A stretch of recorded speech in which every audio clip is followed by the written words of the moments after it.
સંકલ્પ એજ્યુકેશનની અંદર વિદ્યાર્થી મિત્રો આપ સૌનું હાર્દિક સ્વાગત છે. આપણે ધોરણ 10 મેથ્સની અંદર પ્રકરણ 1 કમ્પ્લીટ કરી ચૂક્યા છીએ. નવું પ્રકરણ આપણે શરૂ કરી ચૂક્યા છીએ. પ્રકરણ નંબર 3 દ્વિચલ સુરેખ સમીકરણ યુગ્મ. એનો પહેલો ભાગ જોયો હતો, જેમાં આપણે કેટલીક પ્રસ્તાવના એટલે કે કેટલીક એની બેઝિક વાતોને યાદ કરી ચૂક્યા છીએ અને આપણે રિવિઝન કરી લીધું છે. ચલ એક ચલ સુરેખ સમીકરણ કોને કહેવાય અને એનું વ્યાપક સ્વરૂપ, દ્વિચલ સુરેખ સમીકરણ અને તેનું વ્યાપક સ્વરૂપ, અને આપણા ચેપ્ટરનું નામ દ્વિચલ સુરેખ સમીકરણ યુગ્મ એટલે શું અને એનું વ્યાપક સ્વરૂપ એ આપણે આગળના ભાગમાં જોઈ ગયા છીએ. હવે આ ભાગની અંદર આપણે શું જોવાનું છે? તો આ ભાગની અંદર આપણે જોઈશું કે વિવિધ માહિતી આપેલી હશે, એટલે કે એક પ્રકારના કોયડા આપ્યા છે, ફૂટ પ્રશ્ન, અને એના ઉપરથી તમારે બે ચલ ધરાવતું સમીકરણો બનાવવાના છે. એટલે કે દ્વિચલ સુરેખ સમીકરણ યુગ્મ તમારે બનાવતા શીખવાના છે, જે તમે ધોરણ 9માં શીખીને આવ્યા છો. પણ ત્યાં બહુ પ્રેક્ટિસ નતા દાખલાની, ત્યાં એક કે બે દાખલાની કદાચ પ્રેક્ટિસ કરી હશે તમે. અહીંયા આગળ તમારે આખા ચેપ્ટરની અંદર બે સમીકરણો બનાવવાના છે અને પછી એની ઉકેલ લાવવાનો છે. તો અહીંયા પહેલા આપણે એ શીખીશું કે બે સમીકરણો માહિતી પરથી કઈ રીતે બને.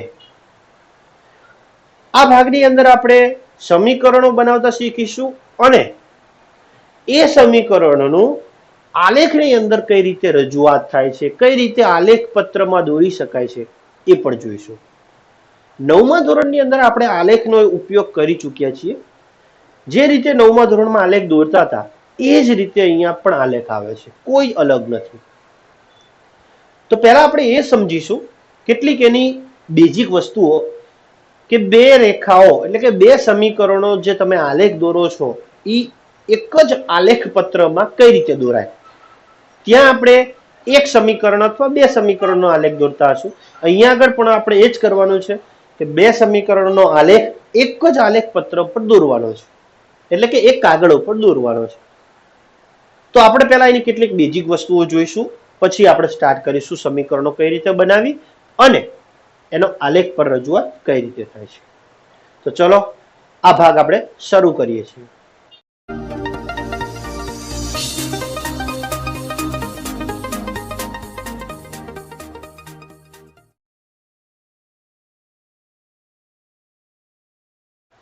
ચલો અહીંયા આપણે જોઈશું પહેલા કે બે રેખાઓ, તમને વિદ્યાર્થીઓને બે રેખાઓ એક કાગળ ઉપર દોરવાની કહું તો દરેક વિદ્યાર્થીઓ આ ત્રણ શક્યતા આપેલી છે, આ ત્રણ શક્યતામાંથી કોઈ એક શક્યતા તો દોરશે જ, અને આ ત્રણ સિવાયની બીજી અન્ય કોઈ શક્યતા હોતી નથી. એટલે કે સમતલમાં એક કાગળમાં કે એક આલેખની અંદર બે રેખા દોરવા માટેની ટોટલ ત્રણ શક્યતાઓ જ હોય છે. કઈ કઈ? તો અહીંયા આગળ આપેલી છે કે સમતલમાં દોરેલી બે રેખા માટેની ત્રણ શક્યતાઓ કઈ છે? તો પહેલી શક્યતા આ રહી કે બે રેખાઓ, કેટલાક વિદ્યાર્થીઓ એવું દોરે કે બે રેખાઓ એકબીજાને એક બિંદુમાં છેદે. અન્ય વિદ્યાર્થીઓ એવા છે કે બે રેખાઓ એકબીજાને છેદે નહીં ને એવી રીતે દોરે. રેખા એટલે અનંત સુધી લંબાયેલી હોય. હવે તમે એમ કહી દો અહીંયા આગળ આ રીતે કે ભાઈ આમ દોરું છું, ચલો આ બે રેખા એકબીજાને છેદતી નથી, તો એ આ રેખાઓ અનંત સુધી લંબાયેલી હોય, એ આગળ જતા એકબીજાને છેદે જ. એવી રીતે રેખા દોરે છે અમુક વિદ્યાર્થીઓ, એવી રીતે રેખા દોરે છે કે જેથી બંને રેખાઓ આગળ જતા પણ એકબીજાને છેદે નહીં. બરાબર, આ બીજી શક્યતાઓ. અને કેટલાક વિદ્યાર્થીઓ એવી રીતે દોરે છે કે બંને રેખાઓ એકબીજાની ઉપર જ હોય, એટલે કે આ એક રેડ પેન છે એ એક રેખા છે અને એની ઉપર જ હું બ્લેક પેન મૂકું છું બીજી રેખા, એટલે બંને રેખા એકબીજા ઉપર જ હોય. આ શક્યતા કેવી છે કે બંને રેખા આ રીતે હોય, એકબીજાને ક્યાંય છેદે નહીં. અને ત્રીજી શક્યતા અહીંયા આ રીતે છે, ક્યાંક આગળ જતા એકબીજાને છેદે. બરાબર, આ ત્રણ શક્યતાઓ છે. જોઈએ કે આવી જે આકૃતિ હોય, એટલે કે અહીંયા આગળ બે રેખાઓ એકબીજાને એક બિંદુમાં છેદશે. જો અહીંયા છેદે છે, બરાબર. અથવા તમને આ રીતે પણ આપેલી હોય આકૃતિ, મેં તમને બી હાલ જ કીધી કે આ રીતે તમને આકૃતિ હું આપું તો આ પણ આ જ પરિસ્થિતિને યોગ્ય છે, કારણ કે અહીંયાથી તમે આગળ લંબાવો તો બંને એકબીજાને છેદે જ, બરાબર. એટલે આ એક પરિસ્થિતિ બંને એક જ છે, એટલે મેં તમને છેદાડીને જ બતાવી છે કે આ સ્થિતિમાં એક બિંદુમાં છેદે છે બંને રેખાઓ. જો બંને એક જ બિંદુમાં છેદે તો આવા સમીકરણને એક અને માત્ર એક જ ઉકેલ મળે છે. અહીંયા એક શબ્દ છે, સમજો, એક અને માત્ર એક જ. એની માટે એક અન્ય શબ્દ પણ છે. કયો શબ્દ? અનન્ય. એક અને માત્ર એકનું બીજું નામ છે અનન્ય, બરાબર. એનો પણ અહીંયા એ જ વસ્તુ કહેવા માંગે છે, એક અને માત્ર એક જ ઉકેલ મળે. એનો મતલબ શું? કે જેટલી જગ્યાએ રેખાઓ છેદે, બે રેખાઓ આલેખની અંદર જેટલી જગ્યાએ છેદે એટલા એના ઉકેલ. ક્લિયર? સમજ પડી? બે રેખાઓ એકબીજાને જેટલી જગ્યા પર જેટલા બિંદુએ છેદે એટલા બિંદુ તેના ઉકેલ કહેવાય. એ સમીકરણના એ બિંદુએ એનો ઉકેલ કહેવાય. અને એક બિંદુએ છેદે છે તો આ સમીકરણનો ઉકેલ એક છે, એક જ ઉકેલ મળે, અનન્ય. એટલે કે બે રેખાઓ જો એક બિંદુમાં છેદે તો એમનો ઉકેલ અનન્ય મળે. અનન્ય એટલે એક અને માત્ર એક જ. અને જે રેખાઓ એકબીજાને છેદે અથવા જે સમીકરણોની રેખાઓ એકબીજાને છેદે તો એ સમીકરણો સુસંગત સમીકરણ યુગ્મની જોડ છે તેમ કહેવાય. સુસંગત એટલે એકબીજા સાથે સંગત હોય, જોડાયેલા હોય, ક્યાંક મહદ અંશે જોડાતા હોય, બરાબર. બે પરિવારો છે, એકબીજા સાથે મૈત્રીપૂર્ણ ભર્યા સંબંધોથી રહે છે, એટલે કે એ બે પરિવાર એકબીજા સાથે સુસંગત છે તેમ કહેવાય. એટલે કે ક્યાંક ભલે ગમે એવો સંબંધો હોય, ક્યાંક પ્રસંગો પ્રસંગ પણ મળવાનું થાય તો પણ એકબીજા સાથે સુસંગત છે. એટલે આ એ જ વસ્તુ છે કે બે એક બિંદુ એકબીજાને એક જ બિંદુમાં છેદે છે તો એ જે ઘટનામાં બે રેખાઓ છેદે એ સમીકરણો સુસંગત યુગ્મ જ કહેવાય, સુસંગત સમીકરણ યુગ્મ કહેવાય. એટલે સુસંગત છે તેમ કહેવાય ને કહેવાય. ટૂંકમાં બે સમીકરણોની જે રેખા છે એ એકબીજાને છેદે. ક્લિયર? અહીંયા આગળ જુઓ, આ એવા કુટુંબો છે, એક્ઝામ્પલ આપું છું, આ એવા કુટુંબો છે કે ક્યાંય કોઈ પણ પ્રસંગો પ્રસંગમાં એકબીજા સાથે સંબંધ ધરાવતા નથી. કોઈ પણ પ્રસંગ હોય, લગ્ન હોય, મરણ હોય, ક્યાંય ભેગા થવાના જ નથી, બે મળવાના જ નથી, દુશ્મનો જ છે. એટલે આ બે રેખાઓ એકબીજાને ક્યાંય છેદતી નથી, એટલે આને સુસંગત નથી તેમ કહેવાય. બરાબર? આ એકબીજા સાથે સુસંગત નથી. સુસંગત નથી એનો મતલબ કે એનું બીજું નામ છે અસંગત સમીકરણ છે. અસંગત, એકબીજા સાથે સુસંગત નથી એટલે અસંગત સમીકરણ છે. ક્લિયર? હવે આ પણ જોઈ લો, સુસંગતની એક આ નીચેની આખી લાઈન આપણે સમજી લઈએ. ત્રીજીમાં જો કે અહીંયા એકબીજા ઉપર જ છે. એનો મતલબ શું થાય કે બે રેખાઓ એકબીજાને કેટલી જગ્યાએ છેદે છે? તો જો અહીંયા બે રેખાઓ એકબીજાને અસંખ્ય જગ્યાએ છેદે છે. જો બધા જેટલા બિંદુઓ છે ને, જેટલા આપણે ગણી ના શકીએ એટલા બિંદુઓ છે એકબીજા ઉપર છેદે. બરાબર? આ રેખાઓ તો વધતી જ જાય આગળ પાછી, એટલે આગળ છેદતા જશે, આ બાજુ છેદતા જ જાય. એટલે કેટલા અહીંયા આગળ એકબીજા ઉપર હોય એવી રેખાઓને સંપાતી રેખા કહેવાય છે. જો આ રેખા કેવી છે? સંપાતી છે, જે એકબીજા ઉપર છે એને કહેવાય સંપાતી રેખા. એ છેદતા જ જશે બંને બાજુ, બંને રેખાઓના બિંદુઓ. તો આને કેટલા ઉકેલ મળે? ઉકેલ એટલે શું કે બે રેખાઓ જેટલા જગ્યાએ છેદે છે એટલા એના ઉકેલ. તો આને કેટલા ઉકેલ મળે? અસંખ્ય, લોટ ઓફ ઉકેલો મળે, અનંત. એટલે આને આ સમીકરણને કેટલા ઉકેલ મળે છે? અનંત ઉકેલો મળે છે. બરાબર? આ બંને રેખાઓ કેવી રેખા કહેવાય છે? સંપાતી રેખા. એકબીજા ઉપર સંપાત થયેલી હોય એટલે કે સંપાતી રેખા. અને ઉકેલો કેટલા મળે? જો બે રેખા એકબીજા ઉપર જ હોય તો એ બંને રેખાઓ એકબીજાને દરેક જગ્યાએ અડતી જશે એટલે કે અસંખ્ય ઉકેલ મળે, એટલે કે અનંત ઉકેલ અથવા અસંખ્ય ઉકેલ મળે.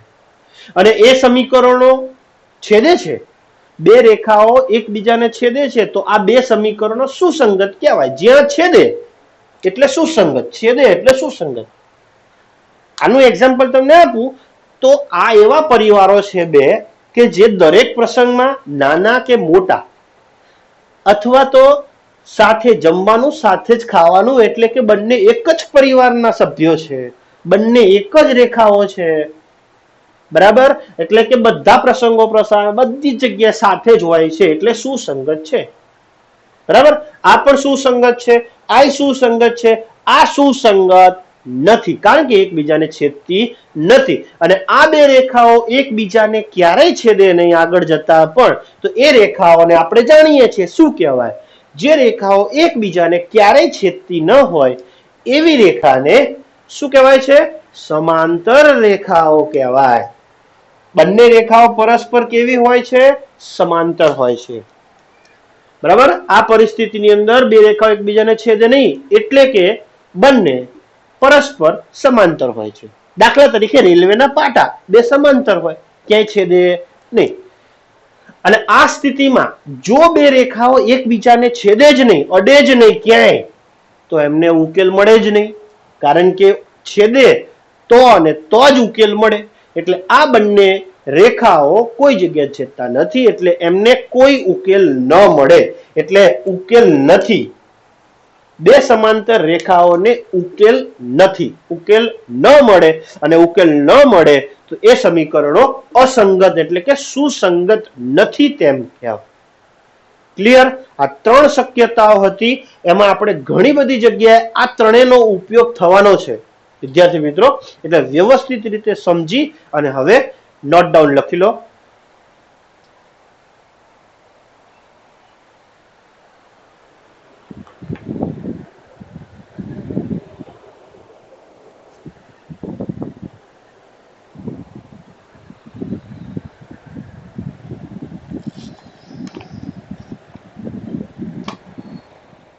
હવે આપણે જોઈશું કેટલીક માહિતી પરથી, એટલે કે કેટલાક ફૂટ પ્રશ્ન, એના ઉપરથી આપણે દ્વિચલ સુરેખ સમીકરણ યુગ્મ બનાવીશું અને એને આલેખની રીતે પણ રજૂઆત કરીશું. જે તમે સમીકરણો બનાવો છો એને બૈજિક રીતે દર્શાવ્યા કહેવાય, અને એને તમે આલેખ રીતે દર્શાવો છો એને ભૌમિતિક રીત કહેવાય. ભૌમિતિક એટલે તમારે દોરવાનું આવે, પેન્સિલનો ઉપયોગ કરવો પડે, ભૌમિતિક ઘટના કહેવાય. અને જ્યાં ગણતરીથી જ કરો છો એ બૈજિક રીત કહેવાય, એટલે બૈજિક પદાવલીની રીત, એટલે કે સમીકરણો ઉકેલો, બરાબર. આપણે અહીંયા આગળ સમીકરણો ઉકેલવાના નથી, માત્ર પહેલા સ્ટાર્ટિંગમાં એ શીખવાનું છે કે સમીકરણો કઈ રીતે બને અને પછી એને આલેખ રૂપે દર્શાવીશું. ઉકેલ આપણે આના પછીના ભાગમાંથી શરૂ કરીશું, ઉકેલ કઈ રીતે મળે, બરાબર. કેટલી રીતે ઉકેલની છે એ આપણે આના પછી જોઈશું. ચલો, હવે અહીંયા ફૂટ પ્રશ્ન આપ્યો છે, તો પહેલા ફૂટ પ્રશ્નને શાંતિથી વ્યવસ્થિત રીતે સમજવો જરૂરી છે. અહીંયા જો અહીંયા આગળ શું કહેવા માંગે છે કે આર્યાએ અમુક પેન અને અમુક પેન્સિલ કુલ 28 રૂપિયામાં ખરીદે છે, એટલે 28 રૂપિયામાં અમુક પેન અને અમુક પેન્સિલ ખરીદી. હવે અહીંયાથી તમને ખબર પડી જાય કે અમુક પેન અને અમુક પેન્સિલ શોધવાનું શું હશે, તો કેટલી પેન ખરીદી હશે અને કેટલા પેન્સિલ ખરીદી છે એ શોધવાનું છે. પણ આપણે અહીંયા શોધીશું નહીં, આપણે પછી શોધવાનું છે. અહીંયા માત્ર સમીકરણ બનાવો. અમુક પેન અમુક પેન્સિલ કુલ 28 રૂપિયામાં ખરીદે, એટલે કે દુકાનદાર પાસે જાય છે, અમુક પેન અમુક પેન્સિલ લે છે, દુકાનદાર કે કેટલું બિલ થયું, દુકાનદાર 28 રૂપિયા બિલ કે છે, 28 રૂપિયા બિલ થયું, રાઈટ. જો તેણે પેનની સંખ્યા પેન્સિલની સંખ્યા કરતા 2 વધુ હોય, આ વસ્તુ તમારે પાછી સમજવી પડશે કે કોની સંખ્યા વધુ છે એ તમારે મગજ શાંત રાખીને વિચારવું પડશે. આપણે બનાવવાના છે સમીકરણ, અને સમીકરણનો મતલબ શું થાય કે બે બાજુ સમતોલન રાખવાનું છે, બરાબર. તો પહેલા અહીંયા એ કરવાનું છે, કોણ વધારે છે ને કોણ ઓછું છે એ પહેલા જુઓ કે પેનની સંખ્યા પેન્સિલની સંખ્યા કરતા 2 વધુ હોય, એટલે કોની સંખ્યા વધારે છે? પેનની સંખ્યા પેન્સિલ કરતા 2 વધુ છે. કોણ વધારે છે? પેન વધારે છે. કોના કરતા? પેન્સિલ કરતા. કેટલી વધુ? 2 વધુ. એટલે એક એક્ઝામ્પલ આપું, સપોઝ કે આર્યાએ પેન 6 ખરીદી હશે અને પેન્સિલ 4 ખરીદી હશે, બરાબર. 8 અને 6 ખરીદી હોય, એ ખાલી એક એક્ઝામ્પલ છે. એટલે કે પેનની કિંમત, પેનની સંખ્યા 2 વધારે છે પેન્સિલ. પહેલી પરિસ્થિતિ કમ્પ્લીટ મળી ગઈ. અહીંયા ટોટલ તમારે 2 સમીકરણ માટે 2 પરિસ્થિતિ આપી હશે, બરાબર. એ 2 પરિસ્થિતિ ઉપરથી 2 સમીકરણો બનાવવાના છે. પહેલી પરિસ્થિતિ આ રહી હતી, જો અમુક પેન અને અમુક પેન્સિલ 28 માં ખરીદે છે. પહેલી પરિસ્થિતિ 28 રૂપિયા કિંમત, આંકડો મળી ગયો. એક પેન્સિલ અને પેનની સંખ્યા પેન્સિલ કરતા 2 વધુ છે, બીજી પરિસ્થિતિ. અને આ પરિસ્થિતિ રીતે બૈજિક રીત અને ભૌમિતિક રીતે દર્શાવો. બૈજિક એટલે સમીકરણો બતાવો અને ભૌમિતિક એટલે એને આલેખમાં દર્શાવવાનું છે. પેનની કિંમત 5 રૂપિયા અને પેન્સિલની કિંમત 4 રૂપિયા છે. હવે તમારે શોધવાનું શું આવે? જો પ્રશ્ન આગળ હોય તો પેનની સંખ્યા અને પેન્સિલની સંખ્યા શોધો, એવું હોય, પણ અત્યારે શોધવાનું નથી. હવે અહીંયા જો વિદ્યાર્થી મિત્રો, સમીકરણ બનાવવા માટે 2 ચલ વાળા સમીકરણ બનાવવાના છે, એટલે 2 ચલ જોશે. આપણે દરેક દાખલામાં x અને બીજો ચલ તરીકે y જ લઈશું. એટલે ગમે તે તમને પૂછાય પ્રશ્ન, બરાબર, જે વસ્તુ શોધવાની કે એ ધારવાની આવશે. એટલે કે એક x અને બીજું શું લઈ લેશું? y. ક્લિયર? તો અહીંયા તમારે આપણે માની લો હજુ રકમ છે કે પેનની સંખ્યા અને પેન્સિલની સંખ્યા શોધો, પણ એ તમારે શોધવાનું નથી. એની ઉપરથી માત્ર સમીકરણો અત્યારે બનાવવાના છે. શોધવાના આપણે પછી છે, અત્યારે નથી શીખવાનું. અત્યારે માત્ર સમીકરણમાં. પણ પ્રશ્ન આખો હોય તો જ સમજાશે કે વધુ હોય તો પેનની સંખ્યા કેટલી હશે અને પેન્સિલની સંખ્યા કેટલી હશે. એટલે શોધવાનું શું થઈ ગયું મગજમાં આપણને? કે પેનની સંખ્યા, પેન્સિલની સંખ્યા. જે વસ્તુ શોધવાની હોય એને જ ધારી લેવાનું. તો અહીંયા આપણે ધારી લઈશું પહેલા કે ધારો કે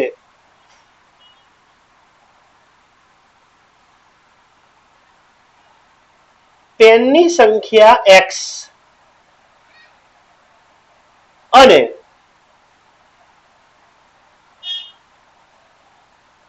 પેન્સિલની સંખ્યા y છે. આપણે 2 ચલ ધારવાના હતા, તો 2 ચલ ધારી લીધા, એક x અને એક y. બરાબર. કેમ સંખ્યા ધારી, કિંમત નથી ધારી? કિંમત તો આપેલી છે. પ્રશ્ન શું કહેવા માંગે છે કે અમુક પેન અમુક પેન્સિલ, એટલે કેટલી પેન ને કેટલી પેન્સિલ છે તે શોધો. એ પાછળથી તમને આપે જ, પણ અહીંયા આપણે અડધો જ પ્રશ્ન છે. એટલે પહેલા પેનની સંખ્યા x અને પેન્સિલની સંખ્યા y આપણે ધારી. હવે એક પેનની કિંમત 5 રૂપિયા છે, તો 10 પેનની કેટલી થાય? એક પેનની કિંમત 5 રૂપિયા હોય, એક પેનની કિંમત 5 રૂપિયા છે, માની લો કે 10 પેનની કેટલી થાય? તો 10 ગુણ્યા 5 કેટલા થયા? 50. એક પેનની કિંમત 5 રૂપિયા, 20 પેનની કિંમત કેટલી થાય? તો 100. એક પેનની કિંમત 5, 3 પેનની કિંમત કેટલી? તો 15. ટૂંકમાં 5 પેનની કિંમત ગુણ્યા પેનની સંખ્યા, એટલે એ કુલ સંખ્યા મળી ગઈ. તો અહીંયા કેટલી પેન ખરીદે છે? પહેલા અહીંયા આગળ જુઓ, અહીંયા આગળ 28 છે ને, અમુક પેન કેટલી પેન ખરીદે છે 28 માંથી? તો એ આપણે જોવાનું છે કે પેનની સંખ્યા x છે. આ બધી પેનની સંખ્યા છે, બરાબર. અહીંયા કિંમત છે, આ પેનની સંખ્યા મેં લખી. ધારો કે હું કેટલી પેન ખરીદે, તો આપણે પેનની સંખ્યા ધારી. કેટલી ધારી છે? તો x પેન ખરીદે છે. કેટલી પેનો ખરીદે છે તો નથી ખબર, એ તો શોધવાનું છે. એટલે આપણે ધારો કે x પેનો ખરીદે, એટલે x કિંમત કેટલી છે? 5. બરાબર. તો 5 ગુણ્યા x, એનો ગુણાકાર શું થઈ જાય? તો 5x જ થાય. x ના હોય એટલે 5x લખી દેવાનું. સમજ પડે છે હું શું કહેવા માંગુ છું? તો આ શું મળ્યું તમને? ખાલી માત્ર પેનની શું ભાવ થયા? પેનના પૈસા કેટલા થયા? આ તમે દુકાનદાર પાસે પેન ખરીદવા જાઓ છો ને પેન્સિલે ખરીદો છો, બેયનું ટોટલ થઈને 28 આવે છે. તો તમે એટલું વસ્તુ પૂછો કે ભાઈ પેનના શું ભાવ ગણ્યા? પેનનું ટોટલ કેટલું થયું? તો પેનના એક પેનના 5, તો x પેનો છે એટલે એનું ટોટલ, પેનોનું ટોટલ 5x થયું. અને બીજું પેન્સિલનું ટોટલ, તો પેન્સિલનું ટોટલ કેટલું થયું? આટલું, જે તે હોય. અને પછી એ બેનું ટોટલ તમારે કેટલું થશે? 28. એટલે હવે 5x થઈ ગયું. એવી જ રીતે પેન્સિલ કેટલી છે? તો પેન્સિલની સંખ્યા અહીંયા જો, પેન્સિલની કિંમત 4 રૂપિયા છે. એવી કેટલી પેન્સિલ છે? y પેન્સિલ, તો 4y એ સંખ્યા થઈ ગઈ. 4 વાય એ પેન્સિલનું મૂલ્ય મળ્યું. એટલે કે એક્સ પેનોની કિંમત કેટલી થાય, રૂપિયા કેટલા થયા તો 5x. વાય પેનોની કિંમત કેટલી થઈ તો 4y. એટલે કે તમે દુકાનદાર વાળા પાસે પૂછો છો કે ભાઈ પેનના કિંમત કેટલા થયા, ખાલી પેનની મને કેટલા ભાવ થયા કે તો પેનના આટલા થયા, ખાલી પેન્સિલના કેટલા થયા તો આ થયા. બેનું ટોટલ કેટલું થયું તો આ બેનું ટોટલ બરાબર 28. તો અહીંયા લખીશું આપણે, જો અમુક પેન અને અમુક પેન્સિલ 28 માં ખરીદે છે એવું લખવાની, લાંબી લખવાની કોઈ જરૂર નથી. અહીંયા લખી દેશું પ્રથમ પરિસ્થિતિ અનુસાર, એટલે પ્રથમ શરત અનુસાર એવું લખશો તો પણ ચાલશે. પ્રથમ શરત અનુસાર એટલે પહેલી શરત કઈ છે, અમુક પેન અને અમુક પેન્સિલ. એક્સ પેન તો એક્સ પેન એક પેનની કિંમત 5 છે તો 5x થશે. એટલે પ્રથમ શરત મુજબ 5x પ્લસ 4y બરાબર 28. ખબર નહીં પડી હોય, મને ખબર છે, ફરીથી જોઈ લઈએ કે અમુક પેન અને અમુક પેન્સિલ 28 માં ખરીદે છે. મેં પહેલા જ કીધું તમને કે તમે 28 રૂપિયા બિલ બન્યું, ઓકે, તમને ખાલી એમ કીધું કે 28 થયા. હવે તમારી ફરજ બને, તમે પૂછો છો દુકાનદારને કે ભાઈ પેનના શું ભાવ થયા, ખાલી પેનના મને કેટલા પૈસા થયા એ કે. જો પછી દુકાનદાર તમને સમજાવે છે, જો સાહેબ કે એક પેનની કિંમત 5 રૂપિયા છે, મારી તમે એક્સ પેન લીધી છે તો એક પેનની 5 ગુણ્યા x બરાબર 5x રૂપિયા માત્ર પેનના થયા. ઓકે, તો પેનની કિંમત વત્તા પેન્સિલની કિંમત બરાબર 28. અમુક પેનની કિંમત એટલે અહીં લખું છું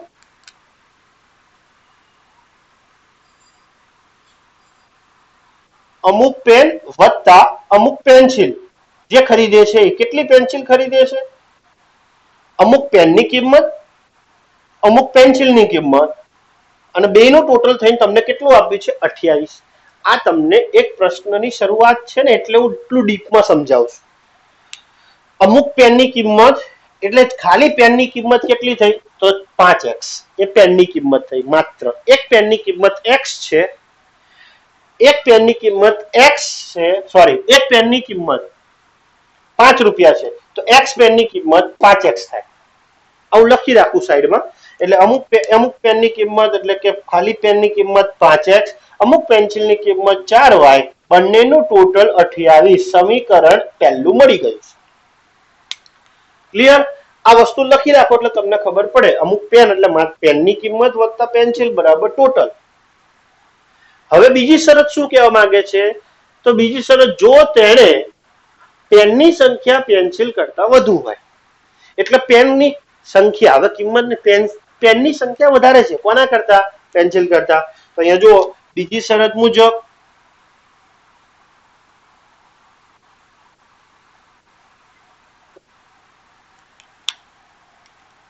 આ પ્રથમ શરત મુજબ હતું, બીજી શરત મુજબ પેનની સંખ્યા વધારે છે કોના કરતા, પેન્સિલ કરતા. એક્ઝામ્પલ તરીકે લખું છું, ખાલી એક્ઝામ્પલ તરીકે લખવાનું નથી હોતું. દાખલા તરીકે 8 પેન છે, 6 પેન્સિલ છે.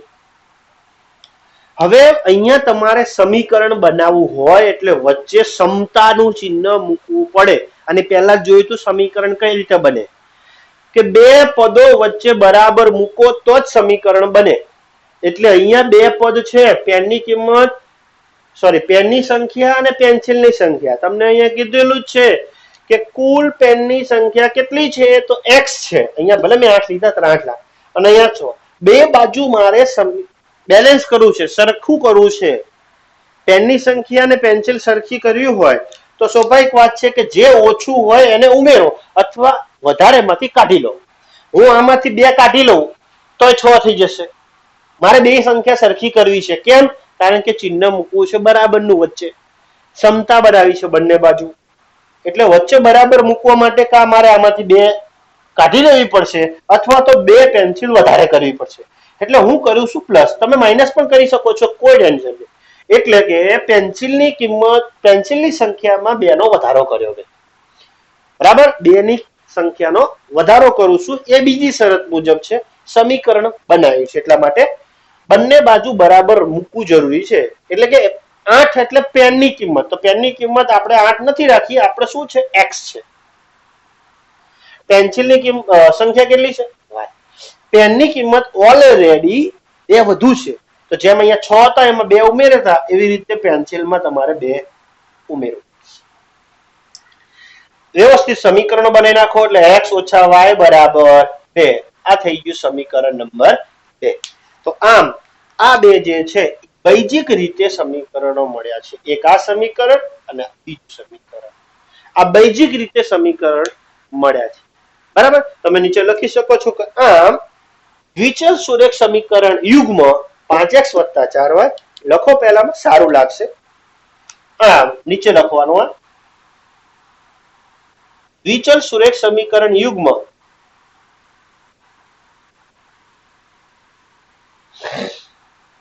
5x + 4y બરાબર 28 અને બીજું x ઓછા y બરાબર 2 છે. એને વ્યવસ્થિત રીતે લખો ને વ્યાપક સ્વરૂપે, તો 28 અને 2 ને પણ પેલી બાજુ લઈ જાઓ એટલે વ્યાપક બની જાય. તો આ રીતે તમે પહેલા બૈજિક રીત શીખ્યા. આપણે આ પહેલી માત્ર બૈજિક રીત શીખ્યા. હવે આનું આલેખની રીત પણ જોઈશું. પહેલા આટલું લખી લો. હવે આપણે એ જ દાખલાની અંદર જે તમને દ્વિચલ સુરેખ સમીકરણ યુગ્મ મળેલું છે એનું આપણે આલેખની અંદર નિરૂપણ જોવાનું છે. એટલે આલેખની અંદર એનું નિરૂપણ કરીશું, દર્શાવીશું. એટલે તમારી પાસે બે સમીકરણો છે, એક આ અને એક આ. એટલે કે એક સમીકરણની એક રેખા મળશે, બીજા સમીકરણની બીજી રેખા. દ્વિચલ સુરેખ સમીકરણની સીધી જ રેખા મળે, આપણે જોઈ ચૂક્યા છીએ. અને આની પણ સીધી રેખા મળશે. એટલે બંને સીધી રેખા તમારે એક જ આલેખની અંદર બતાવવાનું. તમારી પાસે આલેખ પત્ર નહીં હોય તો ચાલશે, નહીં લો વાંધો નહીં. પેજની અંદર તમારે એક એક્સ અક્ષ અને એક વાય અક્ષ દોરવાનો. હવે તમારી પાસે સ્કેલ હશે તો દરેક સ્કેલના સેન્ટીમીટર કમ્પ્લીટ તમારે લખવાના. જેમ પેન્સિલ સ્કેલની અંદર જે પ્રમાણે સેન્ટીમીટર હોય એ માપથી તમારે 1 2 3 એટલે સ્કેલ મૂકો, 1 2 જ્યાં આવતું હોય ત્યાં માપ તમારે આગુ પાછું કરવાનું નહીં. અંદાજે નહીં લેવાના 1 2 3 4 કમ્પ્લીટ. તમે કાપા ઉપર જેમ ફૂટપટ્ટીના કાપા છે અંદર સુધી હશે, નાની સ્કેલ હશે તો, એટલે તમારે 10 સુધીના ચારે બાજુ 10 સુધીના કાપા કમ્પ્લીટ લખી નાખો. પછી તમને ખબર જ છે કે આ સાઈડ પ્લસ આવે છે, અહીંયા માઇનસ આવે, ઉપર પ્લસ આવે, નીચે માઇનસ આવે. એ રીતે 1 થી 10 સુધીના તમે લખી નાખો એટલે માપ તમારું કમ્પ્લીટ થઈ જાય. ક્લિયર? આપણે હંમેશા માપથી જ દોરીશું, સ્કેલ વડે વ્યવસ્થિત રીતે માપ ટુ માપ. અને જો તમારી પાસે આલેખ પત્ર હોય તો માપ લેવાની કોઈ જરૂર નથી. બરાબર, એમાં સેન્ટીમીટર કમ્પ્લીટ તમને આપેલા જ હોય છે. એટલે પહેલા તમે આલેખ પત્ર દોરી દો. એ પછી તમે હવે કઈ રીતે દોરવું છે એ આપણે જોઈએ છે. વિડીયોને સ્ટોપ કરીને તમે આલેખ દોરી નાખશો. હવે આપણે જોઈએ અહીંયા આગળ દ્વિચલ સુરેખ સમીકરણ યુગ્મ એટલે કે એક સમીકરણ તમારું આવ્યું છે. પહેલું સમીકરણ આ છે અને બીજું સમીકરણ આ છે. એ બે સમીકરણોને આલેખ દોરવાના. તો આપણે 9મા ધોરણમાં શીખ્યા છીએ કઈ રીતે આલેખ દોરાય. એ જ રીત અને એ જ પદ્ધતિથી આલેખ દોરવાના. બરાબર છે? તો 5x 4y 28 પહેલા સમીકરણ પરથી આપણે આલેખ દોરીએ. આલેખ દોરવા માટે તમને ખબર છે કે કેટલીક x ની કિંમત લો, મૂકો અંદર, x ની જગ્યાએ y મળશે, અથવા y મૂકો x મળશે. આ જ રીતે ગણવાનો છે. ચલો પહેલો દાખલો પહેલા સમીકરણ માટે આપણે જોઈએ.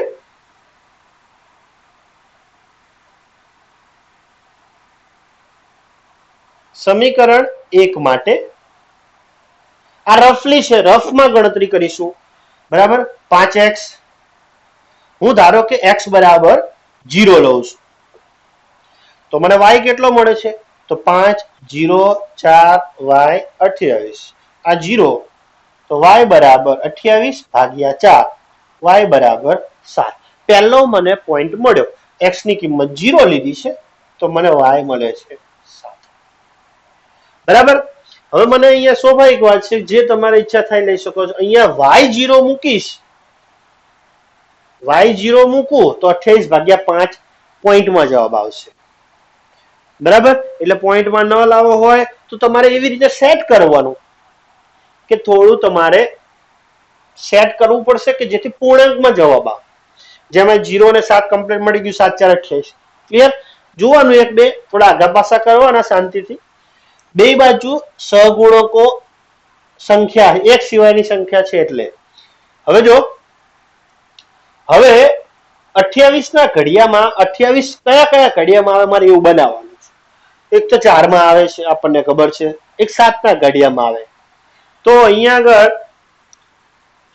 એવું કોઈ બનવાનું નથી. અહીંયા ધારો કે y ની જગ્યાએ 1 મૂકું તો 28 માંથી હું 8 કાઢી નાખું. કેટલા સમજજો, 28 માંથી 8 કાઢી નાખું તો મને 5 વડે ભાગી શકાય. ભાગી શકાય કે ના ભાગી શકાય? 28 માંથી 8 જાય એટલે 20, 20 ને 5 વડે ભાગી શકાય કમ્પ્લીટ. તો 28 માંથી 8 કાઢવો હોય તો 4 ને કેટલા વડે ગુણું તો 8 થાય? 2. તો y તરીકે 2 લેવાના. આટલું જ સમજવાનું છે ખાલી. તો હવે y બરાબર 2 લઉં. ન સમજાય તો ગમે તે લઈ શકો છો. 0 મૂકી 28 ભાગ્યા 5 કરો, ભલે પોઈન્ટમાં તો પોઈન્ટમાં રાખો અને પછી પોઈન્ટમાં લઈ લેવાનો, કોઈ ફરક નથી પડતો. y 2 લઉં તો 8 થશે. 4 દુ 8, 8 પેલી બાદ જશે એટલે 20.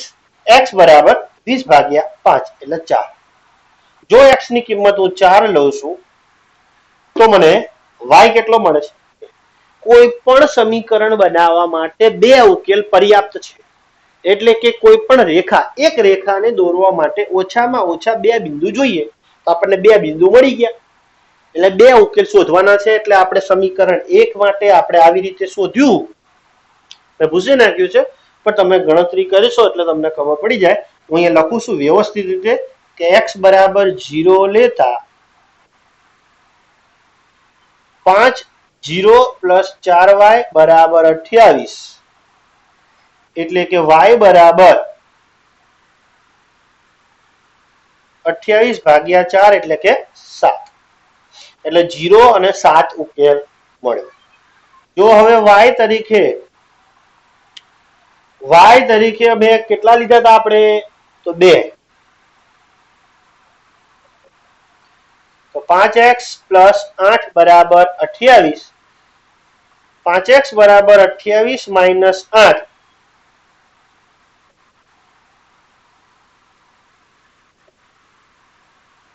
20 ભાગ્યા 5 બરાબર 4. બરાબર. સમય એવી રીતે લખવાનું તમારે તો એક લખીને પછી સાઈડમાં આલેખમાં તો તમારે સમાઈ જશે. આ એક સમીકરણ બની ગયું છે. પહેલું સમીકરણ 1 માટે આપણે કમ્પ્લીટલી ગણી નાખ્યું છે. અને એનું તમને યાદ છે ધોરણ 9 ની અંદર આપણે એક બોક્સ પણ બનાવતા હતા. એ હું અહીંયા એક બોક્સ બનાવું છું. એક x માટે, એક y માટે. બે જ ઉકેલ શોધીએ છીએ એટલે આપણે બે જ લખીશું.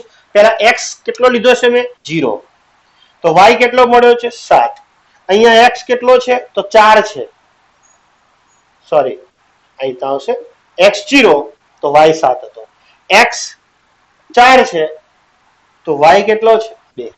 સમીકરણ 1 માટેનું તમને કમ્પ્લીટ થઈ ગયું. સમીકરણ 1 આપણે દોરી પણ દઈએ બરાબર સાથે એટલે પતી જાય. ચલો પહેલા 0 અને 7 માટેનો ઉકેલ છે એટલે આ રીતના જોઈશું, આવી રીતે નહીં લેવાનું. 0 અને 7 એક ઉકેલ છે એટલે x0 તો x0 આવ્યો. y કેટલો છે? તો 7. y 7. y ઉપર 7 ક્યાં છે? તો y છે અને y ઉપર 7 નથી તો આપણે લઈ લઈએ. નીચે -7 છે એટલે આ, એટલે તમને એક બિંદુ આ મળ્યો 0 7. આ રહ્યું 0 7 વાળું બિંદુ છે. બીજું કયું છે? તો 4 2 વાળું. એટલે x અક્ષ ઉપર 4, y અક્ષ ઉપર 2 એટલે આ. તો અહીંયા જુઓ કયો આલેખ ક્યાં મળે છે? તો એક રેખા તમારી 0 અને 7 વાળી એક રેખા મળે છે અને બીજી 4 અને 2 જ્યાં છે ત્યાં. એટલે 4 અને 2 તમને ખબર હશે કે આ રીતે તમારે 4 અને 2 મળે છે. તો અહીંયા આગળ તમારું બિંદુ મળ્યું છે 4 વાળું અને એક 2 વાળું. બરાબર. આલેખ પત્રમાં તમે દોરતા શીખી ચૂક્યા છો. અને આ બે માંથી પસાર થાય એવી એક આપણે રેખા બનાવીશું. થોડી લાંબી રેખા કાઢીશું. આ જે છે એ તમારી પહેલી રેખા એટલે એનું નામ લખી નાખશું. રેખાનું નામ 5x પ્લસ 4y બરાબર 28 ની રેખા છે. આવું દર્શાવવાની જરૂર નથી. બરાબર. પહેલો પોઈન્ટ તમને મળી ગયો છે, બસ એ પોઈન્ટ અને બીજા પોઈન્ટમાંથી બે રેખા બહુ થઈ ગઈ છે. બરાબર. આ પહેલા માટે. બીજી રેખા સમીકરણ 2 માટે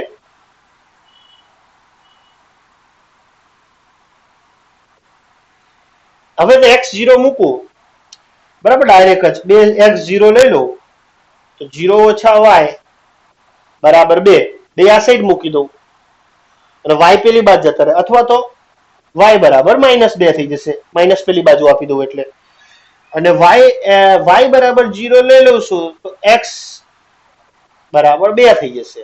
એટલે અહીંયા તો તમને સીધા જ બે ઉકેલ સિમ્પલ રીતે મળી જશે.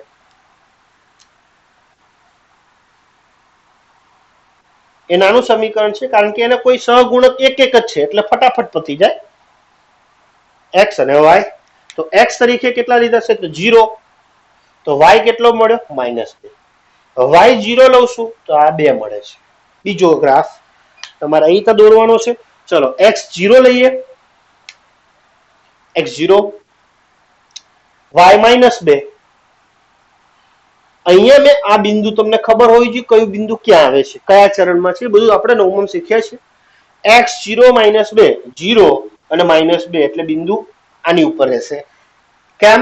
કારણ કે x અક્ષ નથી, 0 -2, સોરી આની ઉપર નહીં હોય, ભૂલ થઈ ગઈ, -2 આની ઉપર હશે, કારણ કે x અક્ષ ઉપર બિંદુ 0 છે એટલે નથી, એટલે y અક્ષ ઉપર જ હશે. અહીંયા આગળ છે પહેલું બિંદુ. 2 0, 2 ઉપર છે, 0 ઉપર, y0 એટલે y ઉપર નથી, અક્ષ 2 અક્ષ ઉપર છે. હવે શું કરીશું? ગ્રાફ દોરીશું.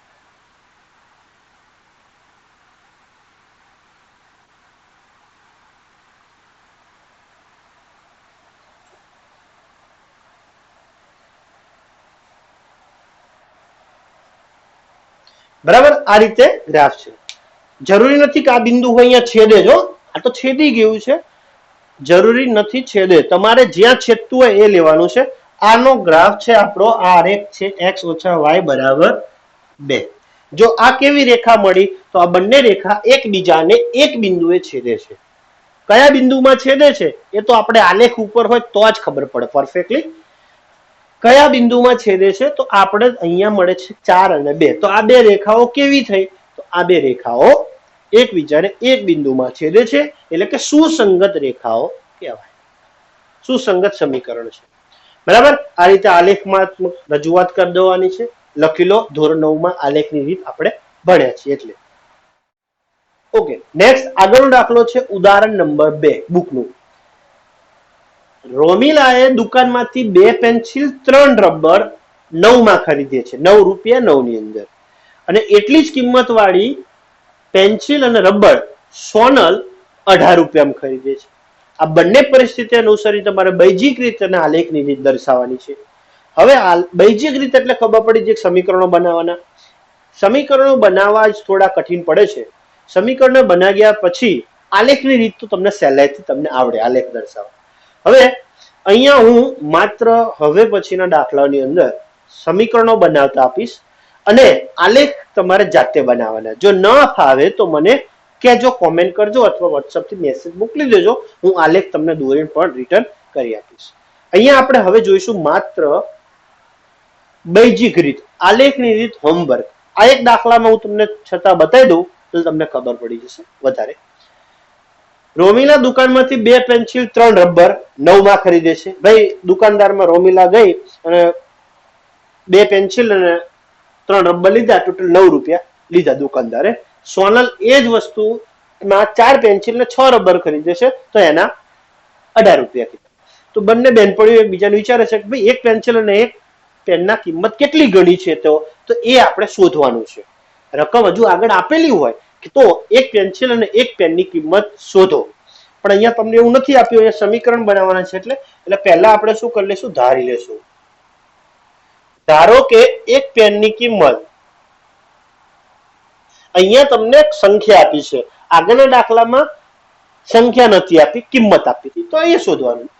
એક પેનની કિંમત x રૂપિયા છે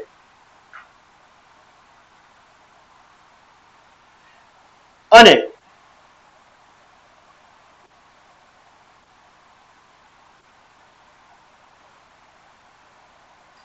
એક પેન્સિલની કિંમત y રૂપિયા છે. પ્રથમ શરત, આ તો એકદમ સિમ્પલ છે, પ્રથમ શરત રોમિલા માટેની છે, તો અહીંયા તમારે લખવાનું છે કે પ્રથમ શરત મુજબ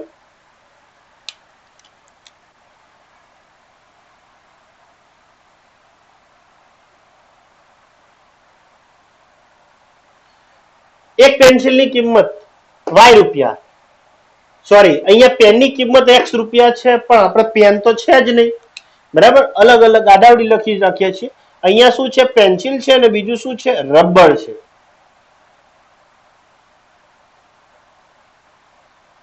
એક પેન્સિલની કિંમત એક્સ છે, રબરની કિંમત વાય, એટલે એક પેન્સિલની એક્સ તો બે પેન્સિલની કેટલી, એક પેન્સિલની ધારો કે 2 રૂપિયા હોય તો બે પેન્સિલને કેટલા થયા, 4, આટલા રૂપિયા થયા. એક પેન્સિલની કિંમત 3 હોય તો 3 પેન્સિલની કેટલી થાય, તો 9. એક પેન્સિલ 5 વાળી હોય, 7 પેન્સિલ તમે લો છો તો 35 ગુણાકાર થાય. તો અહીંયા એક્સ પેન્સિલો છે, એક્સ કિંમત છે, પેન્સિલ નથી. અહીંયા આગળ શું છે, પેન્સિલની કિંમત એક્સ છે, એક પેન્સિલની, તો બે પેન્સિલ છે તો 2x થશે. પેન્સિલની કિંમત વત્તા રબરની કિંમત, બંનેનું ટોટલ તમને આપ્યું છે 9 રૂપિયા. પેન્સિલ 2x, રબર તો 3y થઈ જશે. સમીકરણ નંબર 1, બરાબર. એક રબરની કિંમત y તો 3 રબર એટલે 3y રૂપિયા થશે. આ રૂપિયા છે, કેમ કે આ રૂપિયા છે એટલા માટે. બીજી શરત સોનલ માટે,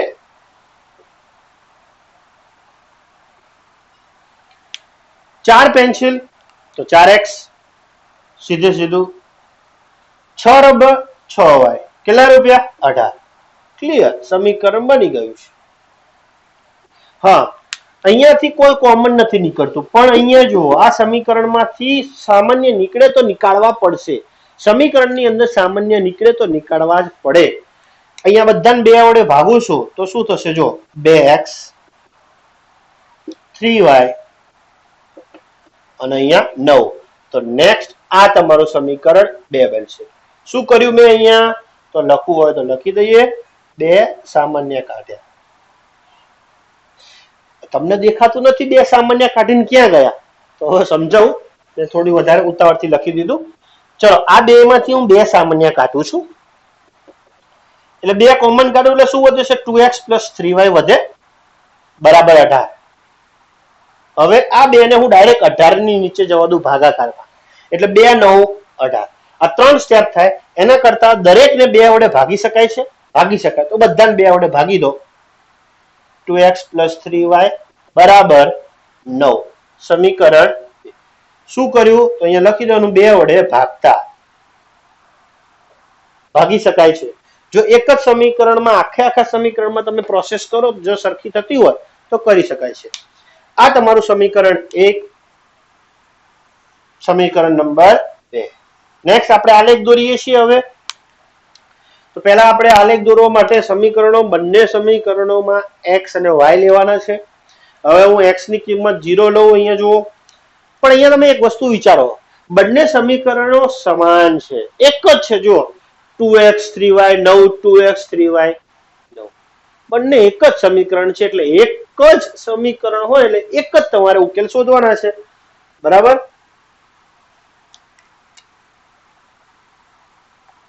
ચલો, x બરાબર 0 લઉં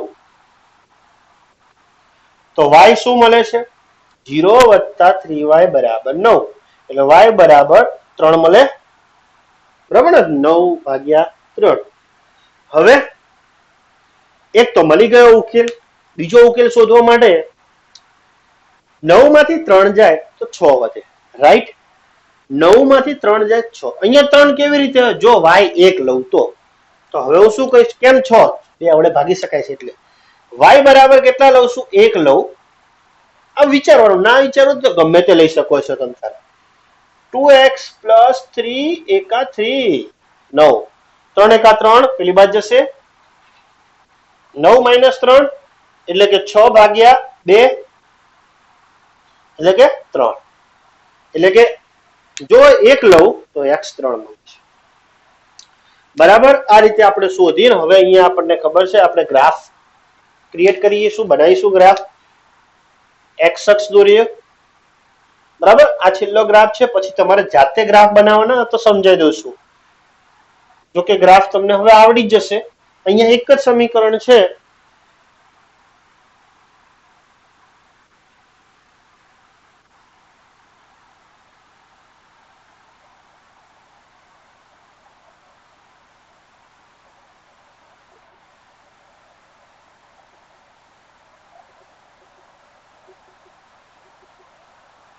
બરાબર.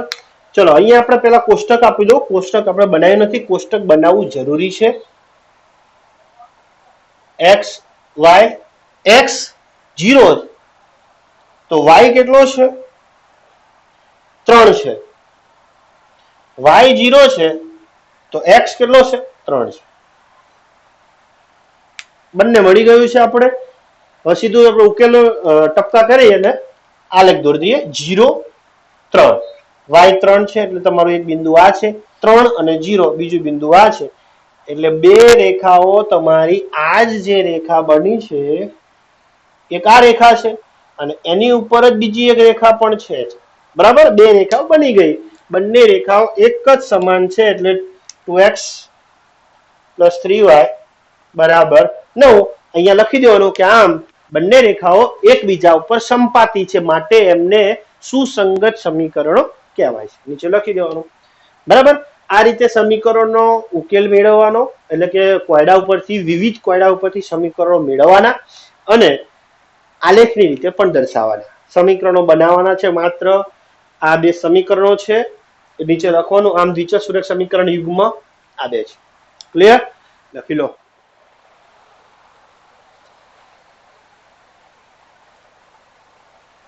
ચલો સ્વાધ્યાય 3.1 દાખલા નંબર પહેલો જુઓ કે આફતાબ તેની દીકરીને કહે છે 7 વર્ષ પહેલા મારી ઉંમર, કોની ઉંમર? એટલે કે આફતાબ એની દીકરીને કહે છે એટલે આફતાબની ઉંમર તેની દીકરીની ઉંમર કરતા 7 ગણી હતી. એ વખતે 7 વર્ષ પહેલા. હવે અહીંયા આગળ તમે સમજો કે જ્યારે ઉંમરના દાખલા આવશે ત્યારે સમીકરણને કઈ રીતે બનાવ. ઉંમર આવે ત્યારે તમારે સમજવાનું કે હાલની ઉંમર તમારી ધારો કે 15, તમારી હાલની ઉંમર વિદ્યાર્થીઓની 15 વર્ષ છે. 5 વર્ષ પહેલા એમ કહું તો તમારે શું કરવાનું છે? 15 માંથી 5 બાદ કરવા પડશે. આ 5 વર્ષ પહેલાની ઉંમર હતી તમારી. કેટલી હતી? 10. એની તમને બાદ બાકી હોય. અને એમ કહું કે 3 વર્ષ પછી તો કેટલી થશે? 18. After 3 year. આ પછીની છે. 3 પછી કેટલી થશે? તો 18. એટલે શું કરો છો?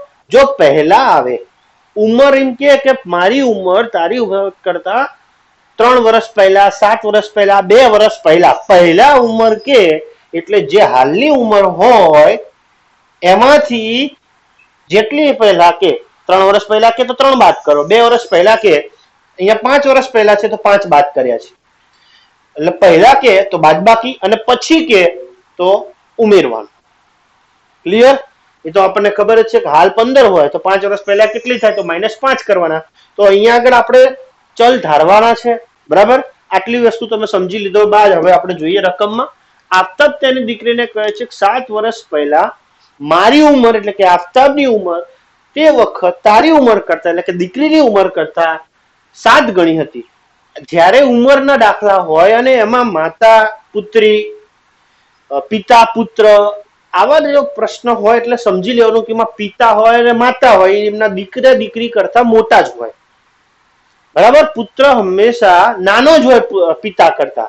એવી રીતે પુત્રી પણ માતા કરતા નાની હોય. એટલે મગજમાં ફિટ રાખી જ લેવાનું કોણ મોટું થશે. તો ગમે એવો પ્રશ્ન હોય, ગમે તેટલા વર્ષની વાત કરીએ પણ પિતા મોટા જ હોય અને માતા પણ મોટા જ હોય છે. બરાબર? તો અહીંયા જો પહેલા આપણે પહેલી વિગત અહીંયા પૂરી થાય છે. બીજી વિગત 3 વર્ષ પછી મારી ઉંમર તારી ઉંમર કરતા 3 ગણી હશે. તમને મનમાં પ્રશ્ન એવો થશે કે પહેલા આવું હતું, 7 વર્ષ પહેલા 7 ગણી હતી તો 3 વર્ષ પછી 3 ગણી કેવી રીતે થઈ ગઈ? એવું કેવી રીતે શક્ય બને? આ એક પ્રકારના આંકડાઓ છે. પિતાની ઉંમર નો આંકડો અને એની દીકરીની ઉંમરનો આંકડો, એ બંને વચ્ચે શું સંબંધ છે એ તમને અહીંયા બે સંબંધો આપ્યા છે. બરાબર? હવે એવું કેવી રીતે બને તો સમજાવશું કે ધારો કે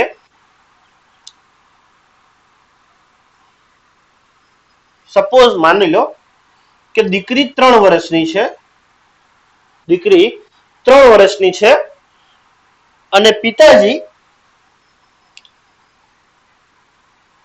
દાખલા તરીકે લઈએ છીએ એટલે વિચારું છું 33 વર્ષના માની લો. આ પુત્રી એટલે કે દીકરી અને આ પિતા છે. 33 અને 3. જ્યારે પિતા 3 વર્ષના હતા, સોરી, પિતાશ્રી 33 વર્ષના છે, ત્યારે પુત્રી 3 વર્ષની છે. તો આ બે વચ્ચે આંકડાનો, ઉંમરના આંકડાનો સંબંધ શું? તો એમ કહું છું કે 3 ને 11 વડે ગુણું તો 33 થઈ જાય. એટલે કે પુત્રીની ઉંમર કરતા પિતાની ઉંમર 11 ગણી છે. હાલ પુત્રીની ઉંમર કરતા પિતાજી પુત્રીની ઉંમરના 11 ગણા મોટા છે. ક્લિયર? 11 ગણા કરું, પુત્રીને 11 ગણા કરું ત્યારે પિતાશ્રી થાય. બરાબર? આ હાલની ઉંમર છે, માની લો. હવે સપોઝ કે 3 આપણે 7 વર્ષને હું પ્લસ કરું તો 10 થશે. અહીંયા 7 ઉમેરું, પ્લસ 7 કરું છું, જોજો, તો 40 થશે. હવે શું બને છે કે 7 વર્ષ પછી પુત્રીની ઉંમર કરતા પિતાની ઉંમર કેટલા ગણી થઈ? 4 ગણી થઈ. સમજાય છે? એટલે આવું બેઝિક વસ્તુ બનતી રહેતી હોય. બરાબર? આ માત્ર ઉંમરનો આંકડો, દીકરીની ઉંમરનો આંકડો અને પિતાની ઉંમરનો આંકડા વચ્ચેનો સંબંધ છે. બરાબર? 4 ગણા કરું એટલે આના જેટલા થાય. અહીંયા 11 ગણા કર્યું. બરાબર? એટલે આ જેમ ઉંમર વધતી જશે એમ આંકડામાં ફેરફાર થાય. હવે કદાચ 1 વર્ષ પછી તમે ગણો તો ધારો કે 10 ને 11 વર્ષ ને અહીંયા 41 થાય, કોઈ સંબંધ બનતો નથી, તો ના બને. 2 વર્ષ કરું તો 12 વર્ષ થાય છે ને અહીંયા આગળ 42 થાય છે. એટલે આ રીતનો સંબંધો બનતા રહેતા હોય છે. એટલે આવું બની શકે છે, એવું નથી. આ તો માત્ર પુત્રની ઉંમરનો આંકડો અને પિતાની ઉંમરના આંકડા વચ્ચેનો સંબંધ છે. બરાબર? ચલો, હવે અહીંયા આખી રકમ એવી છે કે 3 વર્ષ પછી મારી ઉંમર તારી ઉંમર કરતા 3 ગણી હશે, તો હાલની બંનેની ઉંમર શોધો. આખી રકમ આવી હોય, પણ અહીંયા હાલની તમને એવી રકમ આપેલી નથી. મેં અહીંયા થોડીક જ રકમ લખી છે, બાકીની રકમ તમે ચોપડીમાંથી લઈ લેજો. એવું કીધું છે પરિસ્થિતિ પ્રમાણે બૈજિક રીત અને આલેખની રીતે દર્શાવો. હું અહીંયા માત્ર બૈજિક રીત એટલે કે સમીકરણ બનાવી આપીશ, આલેખ તમારે જાતે બનાવવાના છે. તો ચલો, પહેલા શું કરી દેશું? પહેલા તો જે વસ્તુ શોધવાની હોય, અહીંયા તમને ના ખબર પડે શું શોધવાનું, પણ હાલની ઉંમર શોધવાની હોય તો પહેલા ધારી લેશું. ધારો કે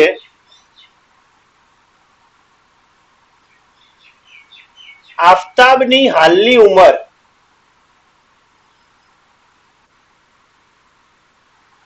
x વર્ષ.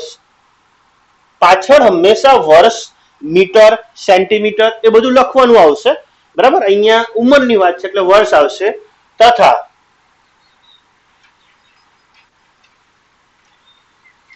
તેની દીકરીની ઉંમર, હાલની જ ઉંમર છે, બરાબર? બંનેની હાલની જ વાત કરે છે, y વર્ષ છે. બે ચલ ધારી લીધા. હવે પ્રથમ શરત શું કહેવા માંગે છે? જોઈ લો અહીંયા પ્રથમ શરત આ રહી છે, 7 વર્ષ પહેલા મારી ઉંમર તે વખતની તારી ઉંમર કરતા 7 ગણી છે. એટલે પહેલી શરતમાં 7 વર્ષ પહેલાની વાત છે. એટલે તમારે પહેલા 7 વર્ષ પહેલા બેની હાલ 7 વર્ષ પહેલાની ઉંમર શોધવી પડે. હાલ બંનેની કેટલી છે? x વર્ષ આફતાબની અને y દીકરીની. તો 7 વર્ષ પહેલા એટલે બાદ કરવા પડશે. બરાબર? તો અહીંયા પહેલા બેની પહેલાની ઉંમર શોધેલું એટલે કે 7 વર્ષ પહેલાની ઉંમર. 7 વર્ષ પહેલા આફતાબની ઉંમર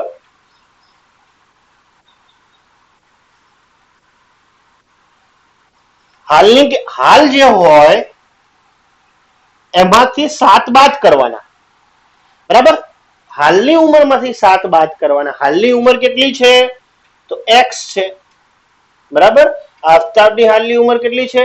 x. અને કેટલા બાદ કરવાના છે? તો 7 વર્ષ પહેલાની વાત છે તો 7. આની બાદબાકી ના મળે. હા, અહીંયા ધ્યાન રાખજો, 7x નથી લખવાના, x - 7 વર્ષ થશે. અને દીકરીની ઉંમર 7 વર્ષ પહેલાની જ વાત છે. હાલ y ઓછા કેટલા થશે? 7 વર્ષ. બરાબર? હતી.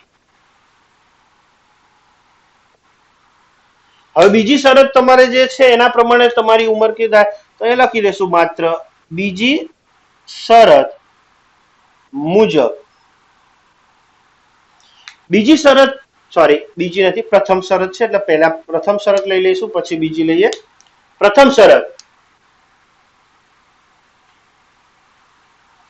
ચલો પહેલી શરત 7 વર્ષ પહેલા મારી ઉંમર તે વખતની તારી ઉંમર કરતા 7 ગણી એટલે તમને અહીંયા કમ્પ્લીટલી મગજ ખબર પડી જાય આફતાબ મોટા જ હોય દીકરી કરતા એટલે બે વચ્ચે આપણે ઇક્વેશન મૂકવાની છે બેલેન્સ કરવા માટે બરાબર મૂકવા માટે બે બાજુ સરખા કરવા પડશે એટલે આફતાબની ઉંમર જે છે લખવાની જરૂર નથી આપણે કાઢી નાખશું આફતાબની 7 વર્ષ પહેલાની ઉંમર અને દીકરીની 7 વર્ષ પહેલાની ઉંમર બંને સરખા નથી કારણ કે આ જે આફતાબ છે એ પોતે 7 ગણો મોટો છે એટલે 7 ગણો ગણો એટલે ગુણાકાર છે જો આ 7 ગણા મોટા હોય તો મારે દીકરીને 7 ગણી મોટી કરવી પડે ત્યારે બે સરખા થાય એક એક્ઝામ્પલ આપું છું દાખલા તરીકે દીકરી આફતાબ જે છે 42 વર્ષના હશે અને દીકરી જે છે 6 વર્ષની છે માની લો તો મારે દીકરીને ઉંમરને 7 ગુણાકાર કરું તો આફતાબની ઉંમર જેટલું થાય તો વચ્ચે બરાબર મૂકી શકાય અથવા બીજી ભાષામાં પિતાને નાના કરવા પડશે એટલે ભાગવા પડશે કેના વડે 7 વડે તો આના જેટલા થાય એટલે બે માંથી જે કરો અને ભાગો ને પછી અહીંયા ગુણાવો તો હતું એને જ થાય બરાબર આ બચ જશે એટલે અહીંયા શું કરવાનું છે તમારે આફતાબની ઉંમર અને દીકરીની ઉંમર છે એટલે આફતાબની ઉંમર કેટલી છે તો અહીંયા x - 7 છે અને દીકરીની ઉંમર કેટલી છે તો y - 7 બંને સરખી નથી તો સરખી કરવા માટે હું અહીંયા 7 વડે ગુણાવું છું બરાબર મેં 7 વડે ગુણ્યા એટલે તમને વધારે ખબર પડે બે સરખા હવે થયા ચલો x - 7 એમને એમ રાખીશ અહીંયા ગુણાઈ દેશું અંદર તો 7y - 49 થશે 7 અંદર જશે બે માં ગુણાશે સાદું રૂપ આપવાનું છે હવે માત્ર હવે નેક્સ્ટ શું થશે તો x અને y સાથે લખી દો x y સાથે લખી દો અને -49 ત્યાં રાખું આ પેલી બાજુ જવા દો એટલે +7 થશે x - 7y પ્લસ માઇનસ 49 માંથી 7 કાઢીએ એટલે -42 આવશે આ તમારો પહેલો પરિણામ મળી ગયું છે સમીકરણ 1 મળ્યું બરાબર આ રીતે પહેલી શરત મુજબ તમને એક સમીકરણ મળ્યું બરાબર આટલું લખી લો બીજી શરત મુજબનું આપણે તમને બતાવશું 3 વર્ષ પછી મારી ઉંમર તારી ઉંમર કરતા 3 ગણી હશે તો 3 વર્ષ પછીની ઉંમર પહેલા શોધવી પડશે તો અહીંયા લખીશું પહેલા 3 વર્ષ પછીની ઉંમર માટે એટલે આ 3 વર્ષ પછી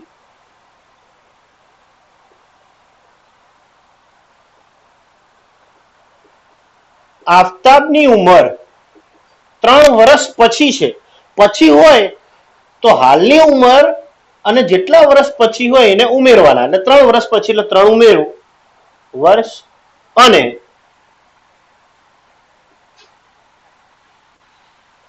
દીકરીની ઉંમર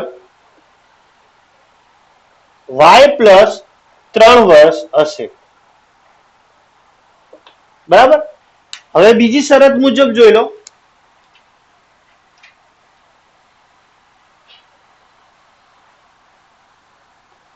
બીજી શરત શું છે 3 વર્ષ પછી મારી ઉંમર એટલે કે પિતાની ઉંમર દીકરીની ઉંમર તારી ઉંમર દીકરીની ઉંમર કરતા 3 ગણી હશે એટલે પિતાની ઉંમર 3 ગણી છે તો બંનેને સરખા કરવા માટે પિતાને કા 3 વડે ભાગવા પડશે અથવા તો પુત્રીને દીકરીને 3 વડે ગુણવા પડશે એટલે કે x + 3 અને દીકરીને આપણે 3 વડે ગુણીશું બરાબર જે નાના હોય દીકરી નાની હોય એને જે તમને અહીંયા આપ્યું છે કેટલા વડે ગુણવા તો જેટલા ગણા હોય એટલા વડે ગુણવાના 3 વડે ગુણી દીધા આ ગુણાકાર છે બે વચ્ચે x + 3 અંદર ગુણાકાર કરીશું તો 3y + 9 3 * 9 x અને y સાથે લખી દો x - 3y 9 - 3 x - 3y 9 માંથી 3 જશે એટલે 6 આ તમારું પરિણામ નંબર 2 એટલે કે આ દ્વિચલ સુરેખ સમીકરણ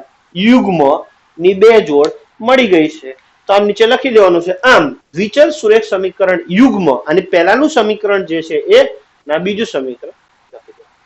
બરાબર, લખી લો. આના પછીનો દાખલો આપણે જોઈએ. એક એક્સ્ટ્રા દાખલો લઈએ છીએ આપણે, વધારાનો છે ને બુકમાં નથી. તમારો દાખલો વધારાનો છે. 2 વર્ષ પહેલા સલીમની ઉંમર તેની પુત્રીની ઉંમર કરતા 3 ગણી હતી. એટલે પહેલી શરત અહીંયા પૂરી થઈ ગઈ કે સલીમની ઉંમર પુત્રીની ઉંમર કરતા 3 ગણી છે. એટલે સલીમ પોતે પિતા છે એટલે એ મોટા જ હશે.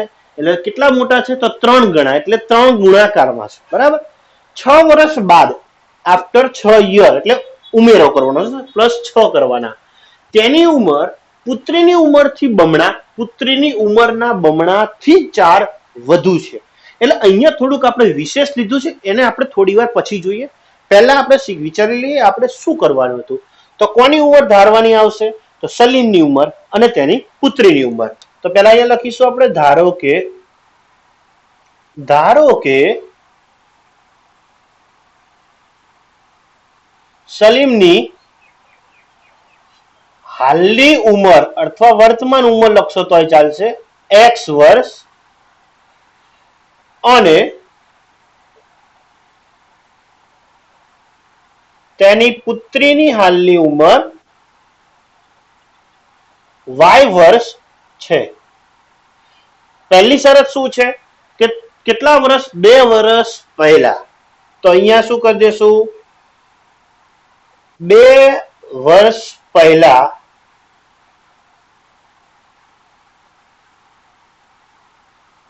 સલીમની ઉંમર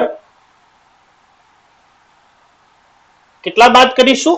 હાલની ઉંમરમાંથી 2 બાદ કરવાના, એટલે વર્ષ પહેલા થઈ ગયું. વર્ષ અને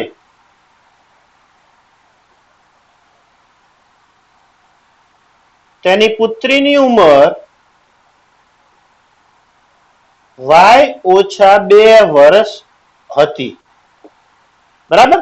આ છે એ 2 વર્ષ પહેલાની વાત છે. તો પ્રથમ શરત મુજબ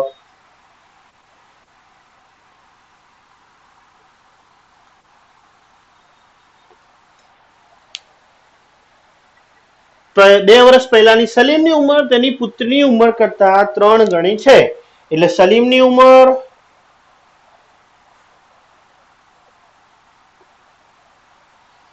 અને પુત્રીની ઉંમર આ લખવાની જરૂર નથી, પણ સમજાવું છું. સલીમની ઉંમર 3 ગણી છે, એટલે કે સલીમ 30 ના છે, પુત્રી 10 ની છે, 3 ગણી છે. બરાબર. આ રીતે એક્ઝામ્પલ છે. આ 30 છે, આ 10 છે, આને હું 3 ગણી કરું, પુત્રીને 3 ગણી કરું, ત્યારે પિતાની ઉંમર જેટલી ઉંમર એની થાય. એટલે બંને વચ્ચે મારે બરાબર મૂકવું છે તો ગુણ્યા 3 કરીશ. એટલે હું અહીંયા 3 વડે એક્સ્ટ્રા અહીંયા જ ગુણાઈ દઉં છું. બરાબર. 3 ગુણ્યા પુત્રીની ઉંમર. બંને હવે સરખા થઈ ગયા. ઓકે. તો સલીમની જોઈ લો, 2 વર્ષ પહેલાની ઉંમરની વાત છે. તો 2 વર્ષ પહેલાની ઉંમર કેટલી હતી? x ઓછા 2, 3. પુત્રીની ઉંમર y ઓછા 2. આ બે વચ્ચે ગુણાકાર છે, ગુણાકાર કરી દો. x ઓછા 2, 3y ઓછા 6. કૌંસ દૂર કરી દઈએ. આ સાઈડ લઈ લો. હવે x ઓછા 2, 2 પેલી બાદ જવા દઉં, 3y આ બાદ લઈ નાખું છું, -6 વત્તા 2. x ઓછા 3y પ્લસ માઇનસ માઇનસ, 6 માંથી 2 જાય તો -4. સમીકરણ 1. બરાબર. હવે શું કહેવા માંગે છે? 6 વર્ષ બાદ. તો પહેલા આપણે 6 વર્ષ પછીની વાત કરીએ. તો 6 વર્ષ બાદ તેની ઉંમર, તો પહેલા 6 વર્ષ પછીની ઉંમર શોધીશું. 6 વર્ષ પછીની સલીમની ઉંમર હાલની ઉંમર x પ્લસ 6 વર્ષ અને પુત્રીની ઉંમર y પ્લસ 6 વર્ષ હશે. બરાબર. 6 વર્ષ પછી. હવે શું કહેવા માંગે છે? તો બીજી શરત મુજબ. હવે બીજી શરત જોવાની છે.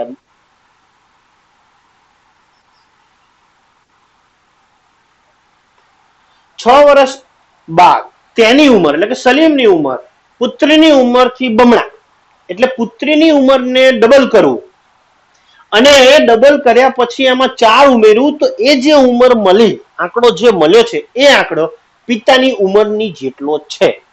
નહીં ખબર પડે ફરી વખત કહું છું કે 6 વર્ષ બાદ તેની ઉંમર એટલે પિતાની ઉંમર પુત્રીની ઉંમરના બમણા, પુત્રીની જે ઉંમર હોય એના બમણા કરતા 4 વધુ છે.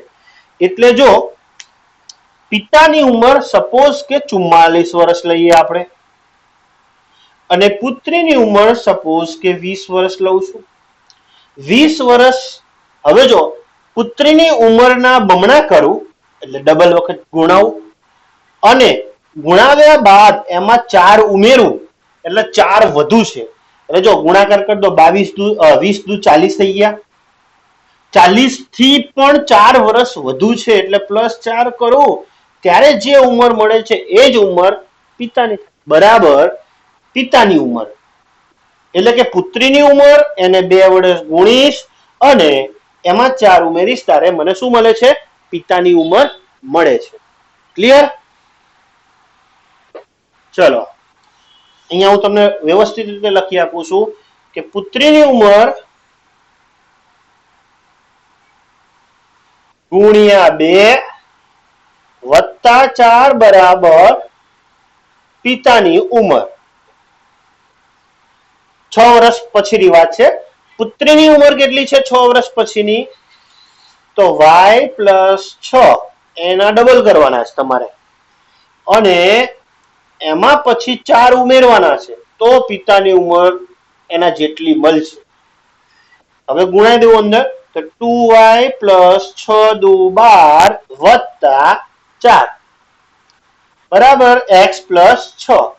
12 ને 4 16. x અને y બધા ભેગા કરી દઉં એટલે ચલો એક સ્ટેપ લખી દઉં. 12 ને 4 16 x + 6. 2y પેલી બાદ જશે 6 ને આ સાઈડ લઈ નાખીશ એટલે 16 - 6 x - 2y. 16 માંથી 6 જાય તો 10 રહેશે એટલે વ્યવસ્થિત લખી દઈએ x - 2y બરાબર 10. સમીકરણ 2 આ થઈ ગયું સમીકરણ 1 અને સમીકરણ 2. બરાબર થોડું અલગ લીધું હતું એટલે તમને વધારે ખબર. આ થઈ ગયા દ્વિચલ સુરેખ સમીકરણ યુગ્મ. નેક્સ્ટ દાખલો છે સ્વાધ્યાય 3.1 નો પ્રશ્ન નંબર 2. આગળના બે દાખલાના આપણે પ્રશ્નના માત્ર બૈજિક રીત જ ગણેલી છે. આલેખની રીત તમારે જાતે ગણવાની છે. બરાબર અહીંયા પણ હું માત્ર બૈજિક રીત ગણીશ. રકમ એવી છે કે આનું બૈજિક રીત અને આલેખ અથવા ભૌમિતિક રીતે નિરૂપણ કરો એટલે હું બૈજિક રીત બતાવીશ એટલે કે તમને હું ઇક્વેશન બનાવીને આપું છું, સમીકરણ બનાવીને આપીએ, તમારે જાતે આલેખ દોરવાના રહેશે. ચલો અહીંયા જો રકમ મેં થોડી શોર્ટ કરી દીધેલી છે. ક્રિકેટની અંદર કોઈ એક ટીમે અથવા કોઈ એક વ્યક્તિ ગમે તે એક્સેટ્રા હોય 3900 રૂપિયામાં 3 બેટ અને 6 દડા ખરીદે છે અને બીજો કોઈ વ્યક્તિ છે એ જ બેટ એક ખરીદે છે અને એ જ પ્રકારના 3 દડા વધુ ખરીદે છે 1300 રૂપિયામાં. તો આ પરિસ્થિતિને આધીન તમારે બૈજિક રીતે બે સમીકરણો બનાવવાના છે.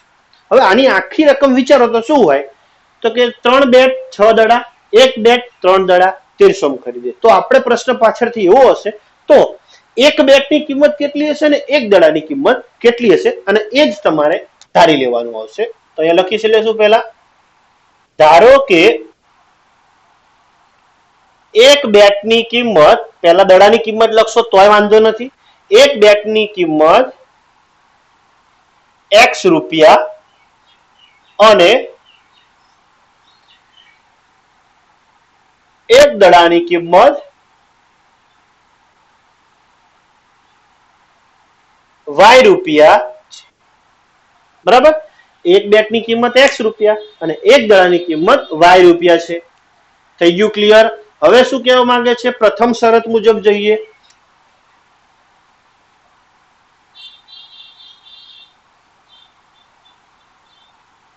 પ્રથમ શરત મુજબ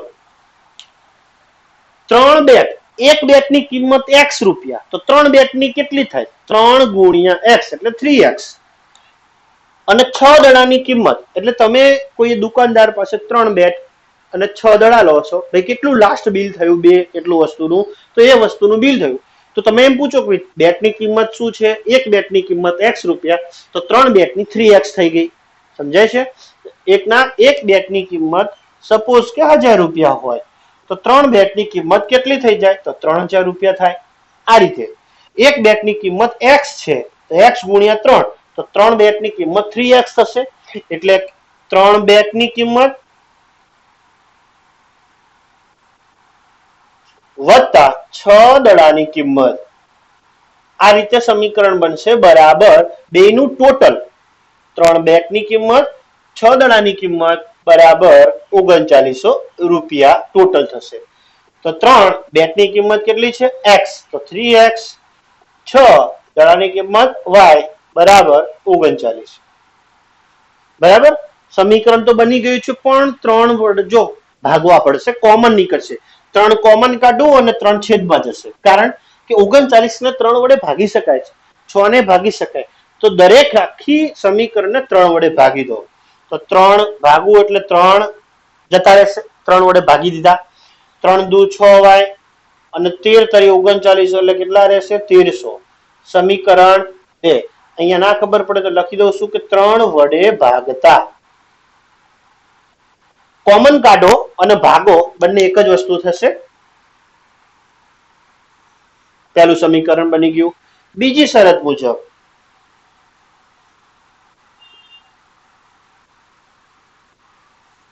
હવે એક બેટ 3 દડા, એક બેટની કિંમત તો x રૂપિયા જ છે, અને હવે લખું છું ખાલી એક બેટ એટલે ખાલી x લખું છું, એક લખવાની જરૂર હોતી નથી. એક x એટલે x જ કહેવાય, પ્લસ 3 દડા એટલે 3y, અને એની કિંમત કેટલી છે? 1300 રૂપિયા. સમીકરણ નંબર 2. આ ડાયરેક્ટ તમને સમીકરણ મળી ગયેલું છે.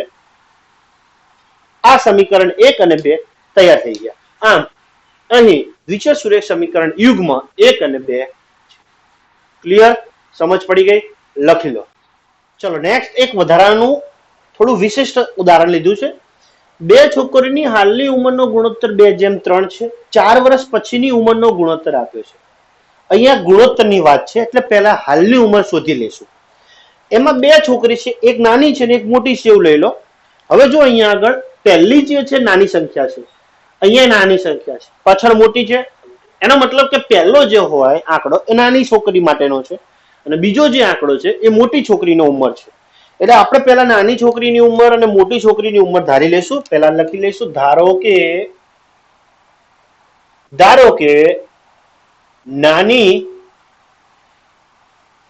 છોકરીની ઉંમર x વર્ષ અને મોટી છોકરીની ઉંમર y વર્ષ છે. બરાબર, ખબર પડી? હાલની ઉંમર, તમને હાલની ઉંમરનો ગુણોત્તર આપ્યો છે, અને આપણે છોકરીની હાલની ઉંમર જ આપણે ધારી છે.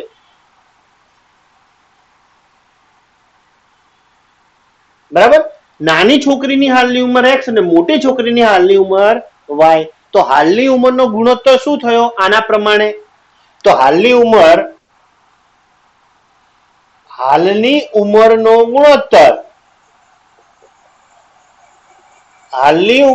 ગુણોત્તર કેટલો આપ્યો છે? તો 2:3.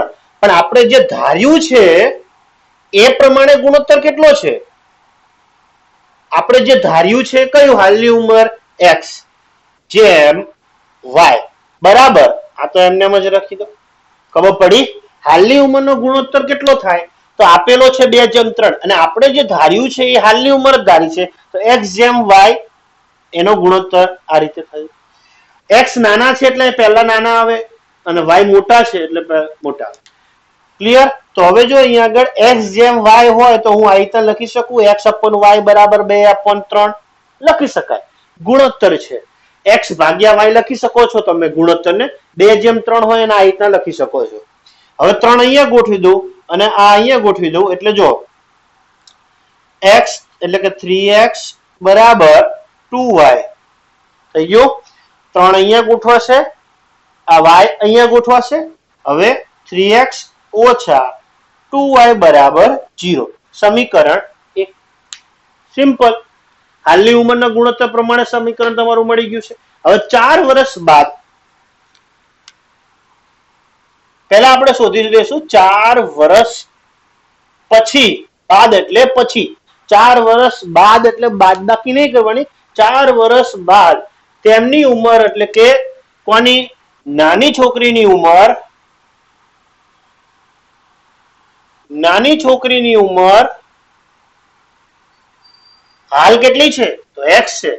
કેટલી બાદ કરવાની છે? 4 વર્ષ બાદ કરવાની છે. સોરી, પછી છે એટલે ઉમેરવાના છે વર્ષ. અને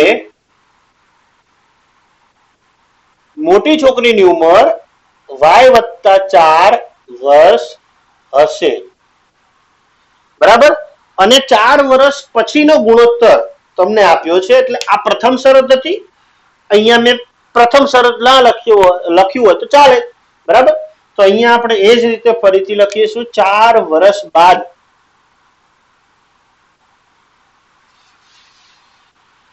બાદનો ગુણોત્તર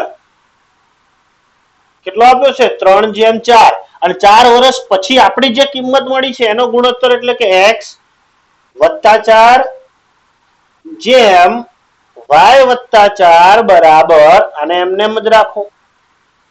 હવે આ રીતે p upon q સ્વરૂપ લખીએ તો x પ્લસ 4 y પ્લસ 4 3/4. 4 અહીંયા ગોઠવાવું, આ અહીંયા જશે. એટલે 4 આની સાથે ગુણાશે, દરેક સાથે 4 આની સાથે 4 આની સાથે, 3y અને 3 4 સાથે. એવી રીતે બંને બાજુ 4x પ્લસ 4 4 16. અહીંયા આગળ 3y પ્લસ 4 તરી 12. નેક્સ્ટ 4x આ y આ સાઈડ લઈ નાખું એટલે માઇનસ 3y, 16 પેલી બાજુ જશે, 12 ઓછા 16. 4x ઓછા 3y, 12 માંથી 16 જાય તો -4. સમીકરણ બીજું. તો આમ તમારે જે બે સમીકરણો જોતા હતા એ તમને અહીંયા પ્રાપ્ત થઈ ગયેલા છે. આમ દ્વિચલ સુરેખ સમીકરણ યુગ્મ આ પ્રમાણે છે, 1 અને બરાબર. લખી લો. તો અહીંયા આગળ આજનો વિડીયો આપણે પૂર્ણ થાય છે. આજે શીખ્યા શું આપણે? તો દ્વિચલ સુરેખ સમીકરણના બે સમીકરણની જોડ બનાવતા શીખ્યા છીએ. અમુક માહિતી આપી હોય એની ઉપરથી જોડ બનાવવાની અને એને આલેખ ઉપર દર્શાવવાનું શીખી ચૂક્યા છીએ. તમને મેં 1 2 જેવા દાખલા આલેખ સાથે બતાવેલા છે અને બાકીના દાખલા મેં બૈજિક રીત એટલે કે સમીકરણો બનાવીને આપ્યા છે. એ તમામ દાખલાઓને તમારે આલેખમાં બતાવવાના રહેશે. આ તમારો હોમવર્ક છે. તથા અહીંયા આગળ બીજા 3 દાખલા હું તમને આપું છું જે તમારે જાતે માત્ર બૈજિક રીતે જ કરજો. એટલે વધારાના દાખલાની હું તમને વધારે મજૂરી કરવા માંગતો નથી. આ 3 દાખલાની માત્ર તમારે સમીકરણો જ બનાવવાના છે, બૈજિક રીત. ક્લિયર? સમજ પડે છે? આ 3 દાખલા માત્ર તમારે શેની રીતે બતાવવાના છે? બૈજિક રીતે જ. બરાબર. આલેખની રીતની પ્રેક્ટિસ આપણે ઓલરેડી કરી ચૂક્યા છીએ અને આના પછી પણ આપણે કરવાની છે. એટલે આ 3 દાખલા ફોર સેલ્ફ છે અને આ સ્વાધ્યાય 3.1 નો ત્રીજો દાખલો છે આ. બરાબર. આટલું કામ છે આજનું. લખી લો.